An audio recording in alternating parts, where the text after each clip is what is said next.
Petrol અને ડીઝલના ભાવમાં ચૂંટણી પૂર્ણ થયા બાદ 3 રૂપિયાનો વધારો ઝીંકાયો છે ને લોકો પણ ચર્ચી રહ્યા છે કે ભાઈ અત્યાર સુધી લાખો રૂપિયાનું નુકસાન કંપની સહન કરી રહી હતી, તો પછી ચૂંટણી પૂર્ણ થયા બાદ અચાનક જ કેમ આ નિર્ણય લેવાયો ને હજી આ ભાવ વધી શકે છે. પણ બીજી તરફ એક ઈંધણની અછત પણ સર્જાઈ રહી છે. વર્ક ફ્રોમ હોમ ઉપર પણ હવે વાતો અલગ અલગ રાજ્યોમાં થતી દેખાઈ રહી છે. ત્યારે અમદાવાદમાં પણ કેટલાક પેટ્રોલ ડીઝલની અછતના કારણે પેટ્રોલ પંપ બંધ થયા હોય તેવા દ્રશ્ય સામે આવ્યા છે. વિગતે વાત કરવી છે આ અહેવાલમાં.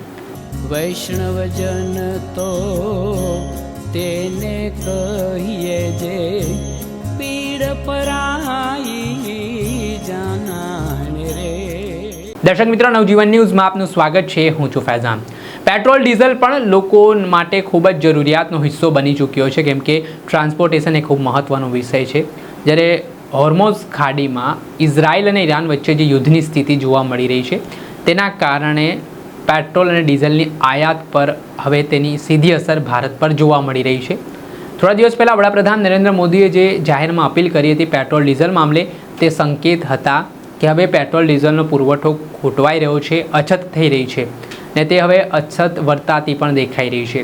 ગુજરાતના કેટલાક એવા જિલ્લાઓ છે કે જ્યાં રીતસર બકાયદા પેટ્રોલ ડીઝલ ઉપલબ્ધ નથી તે પ્રકારના બોર્ડ વાગી ચૂક્યા છે. ટ્રકોની લાંબી કતારો જોવા મળી રહી છે.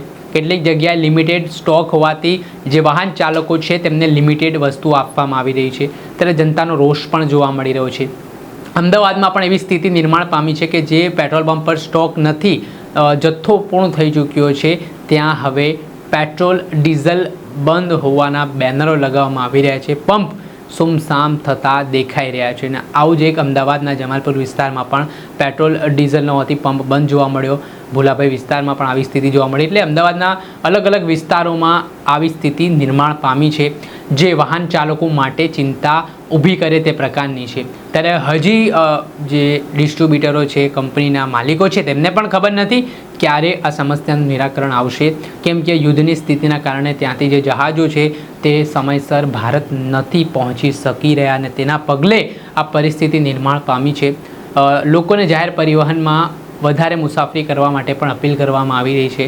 ઈંધણના અછતના પગલે એક માઠી અસર છે તે અર્થતંત્ર ઉપર પડી શકે છે, ટ્રાન્સપોર્ટેશનની સુવિધા ઉપર પડી શકે છે અને તેના કારણે ઓવરઓલ આનું ભારણ છે તે જનતાના ખિસ્સા ઉપર પડશે. મોંઘવારી વધશે, શાકભાજી મોંઘી થશે, જીવન જરૂરિયાત વસ્તુ મોંઘી થશે ને આવી રીતે હવે ફરી એકવાર ક્રાઇસિસ જેવી સ્થિતિ દેશમાં નિર્માણ પામી છે. હવે જોવાનું રહ્યું કે આમાંથી ભારતીય સરકાર છે તે કઈ રીતે મોંઘવારીને કાબૂમાં રાખવામાં સફળ થાય છે. દર્શક મિત્રો, આવા જ અવનવા વિડીયો સાથે આપણે માહિતગાર કરતા રહીશું. આ ઘટનાથી જોડાયેલા પડે અપડેટો આપના સુધી પહોંચાડતા રહીશું. એટલે તમારી નવજીવન ન્યૂઝની ચેનલને લાઇક કરી લો, સબસ્ક્રાઇબ કરી લો અને વધુમાં વધુ શેર કરો.